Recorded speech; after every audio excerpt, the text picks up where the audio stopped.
അങ്ങനെ ഞാനൊരു പടം വരയ്ക്കാൻ തുടങ്ങിയിട്ടുണ്ട്. കുറേ ദിവസത്തെ പ്ലാനിങ്ങിലൊക്കെ തുടങ്ങിയേക്കുന്നതാണ്. അപ്പോൾ ഇങ്ങനെ പ്രാർത്ഥിച്ചൊക്കെ തുടങ്ങിയിട്ടുണ്ട്. പതുക്കെ തീരുള്ളൂ. പെട്ടെന്നൊന്നും വരച്ച് തീർക്കാൻ എനിക്കറിയില്ല. കാരണം എനിക്ക് നന്നായിട്ട് പടം വരയ്ക്കാൻ അറിയാവുന്ന ഒരാളല്ല. ഒപ്പിച്ച് ഞാൻ എടുക്കും, അത്രയേ ഉള്ളൂ.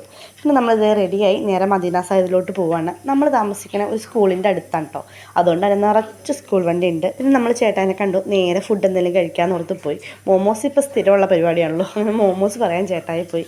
ഈ ഒരാൾ ഫോട്ടോ എടുക്കാൻ പറഞ്ഞപ്പോൾ ഞാൻ പറയും ഇങ്ങനെയൊക്കെ ചെയ്യുമെന്ന് പറയുമ്പോൾ കുഞ്ഞിപ്പെണ്ണ് അങ്ങനെയേ കാണിക്കും കേട്ടോ. കുഞ്ഞിപ്പെണ്ണ് ചിക്കൻ ഫ്രൈ വേണം, KFC വേണമെന്ന് പറഞ്ഞ് മേടിച്ചു. പക്ഷേ അതിന് ഫ്രഞ്ച് ഫ്രൈസ് ഇല്ലാന്നൊരു കൊതി കുത്തിയിരിക്കുകയാണ്. കാരണം ഇന്ന് എനിക്കും ചേട്ടായിക്കും വേണ്ട, പൊന്നൂസിന് വേണ്ടി മാത്രം നമ്മൾ മേടിച്ച് ചെറുത് മേടിച്ചായിരുന്നു. അപ്പോൾ അതിന് ഫ്രഞ്ച് ഫ്രൈസ് ഇല്ലായിരുന്നു. അപ്പോൾ കൊതി കുത്തി ഇതേ രണ്ടാമത് പോയി പിന്നെയും മേടിച്ചു. കാരണം ഫ്രഞ്ച് ഫ്രൈസ് തന്നെയായിട്ട് കിട്ടിയില്ല കേട്ടോ. അപ്പോൾ സന്തോഷമായി. പിന്നെ നമ്മൾ ഫുഡൊക്കെ കഴിച്ചിട്ട് കുഞ്ഞിപ്പെണ്ണ് എലി പുന്നല് കണ്ടോളി ചിരിക്കണേ ഒരു കളിപ്പാട്ടൊക്കെ കണ്ടിട്ടാ കേട്ടോ. കുഞ്ഞിപ്പെണ്ണിന് കട്ട വേണമെന്ന് പറഞ്ഞ് കയറിയേക്കണം. നമ്മളിങ്ങനെ കട്ട പോലെ ഇത്രയ്ക്ക് വെച്ച് വീടുണ്ടാക്കില്ലേ, ആ സാധനം മേടിക്കാൻ വേണ്ടി വന്നതാണ് കേട്ടോ. അപ്പോൾ അത് എന്ത് രസമുള്ള കളിപ്പാട്ടം എന്ന് പറയും. ഇവിടെ ഉള്ളൂ എന്തോ ഒരു സാധനങ്ങളാണെന്ന് പറയും. നമ്മുടെ ഇപ്പോഴത്തെ റോബോട്ട് പട്ടിയുടെ കളിപ്പാട്ടം അതൊക്കെ എടുത്ത് നോക്കിയിട്ട് കുഞ്ഞിപ്പെണ്ണ് വേണ്ട സാധനം കിട്ടി.